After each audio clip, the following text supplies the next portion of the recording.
अक्सर कहानियों में एक हीरो होता है और एक विलन, है ना?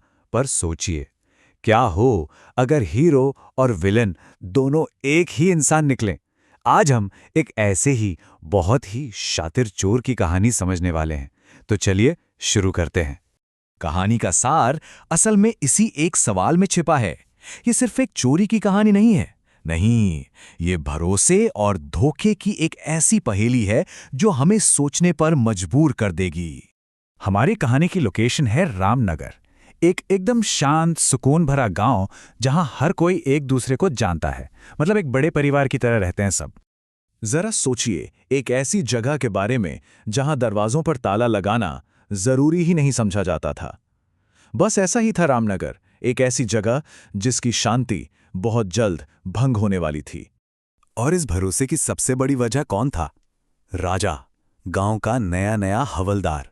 इतना मिलनसार, इतना घुल-मिल कर रहने वाला कि बहुत ही कम समय में वो गांव का हीरो, गांव का रक्षक बन गया। लेकिन फिर गांव के इसी सुकून भरे माहौल में कुछ ऐसा होता है जिसकी किसी ने कल्पना भी नहीं की थी। एक के बाद एक अजीबोगरीब चोरियां होने लगती हैं और पूरे गांव में ना एक बेचैनी सी फैल जाती है। और ये चोरियां रुकी नहीं बल्कि और बढ़ती चली गईं। शुरुआत हुई एक छोटे से चांदी के लोटे से, फिर किसी के घर से पायलें गायब हो गईं, और फिर तो हद ही हो गई। गहने, 10,000 रुपए कैश, यहां तक कि बंद अलमारी से सगाई की अंगूठी, और फिर एक पूरी की पूरी मोटरसाइकिल। जरा सोचिए, पूरे गांव में कैसी दहशत फैल गई होगी। गांव वालों का डर इस एक लाइन में साफ झलकता है। जहां कभी कोई चिंता ही नहीं थी, वहां अब दिन के उजाले में भी खौफ का माहौल था। और इस सब के बीच हमारा हवलदार राजा क्या कर रहा था? वो गांव वालों को समझा रहा था कि ये पक्का किसी बाहरी गैंग का काम है।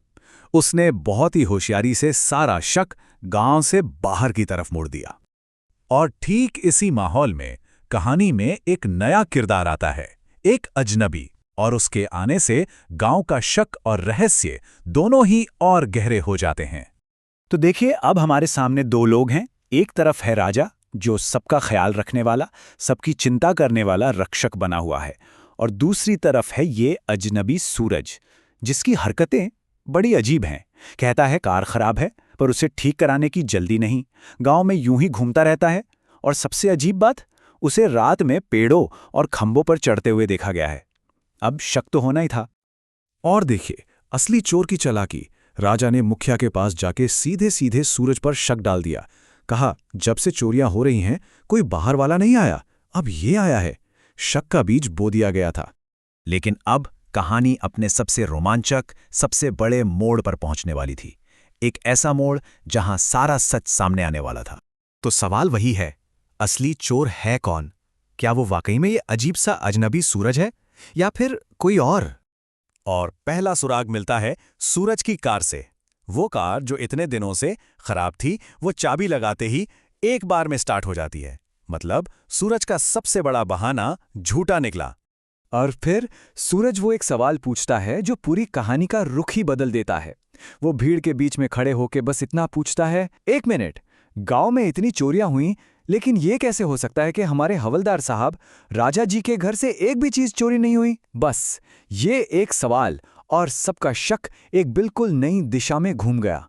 और फिर तो एक एक करके सारे राज खुलने लगते हैं। पुलिस की गाड़ी आती है, जिसे सूरज ने ही फोन करके बुलाया था। फिर एक वीडियो दिखाया जाता है जिसमें चोर कोई और नहीं बल्कि हवलदार राजा ही है। गांव वाले तो बस देखते रह जाते हैं, हैरान परेशान। और सूरज के रात में पेड़ों पे चढ़ने का राज भी खुलता है। वो असल में सबूत इकट्ठा करने के लिए छोटे छोटे कैमरे लगा रहा था। अब तक ये तो साफ हो चुका था कि जो जैसा दिख रहा था वैसा बिल्कुल भी नहीं था। रक्षक और अजनबी दोनों की असलियत कुछ और ही थी। सूरज वो कोई मामूली अजनबी नहीं था। वो क्राइम ब्रांच का एक अंडरकवर ऑफिसर था, जिसे खास तौर पर इन चोरियों की जांच के लिए ही भेजा गया था। उसकी सारी अजीब हरकतें असल में उसकी जांच का ही एक हिस्सा थीं। और राजा, हमारा सो कॉल्ड हवलदार, वो तो कभी पुलिस में था ही नहीं। वो तो एक शातिर चोर था। उसे पता चला कि असली हवलदार को आने में कुछ दिन लगेंगे, तो उसने वर्दी पहनी और खुद हवलदार बनकर गांव में आ धमका, ताकि भरोसे की आड़ में वो आराम से चोरियां कर सके। सोचिए जरा, कितनी गहरी और चालाकी से भरी योजना थी ये। राजा ने सिस्टम की एक छोटी सी चूक का फायदा उठाया, वर्दी का रौब दिखाया, लोगों का भरोसा जीता और फिर खुद ही चोर और खुद ही जांच करने वाला बनकर पूरे गांव को धोखा देता रहा।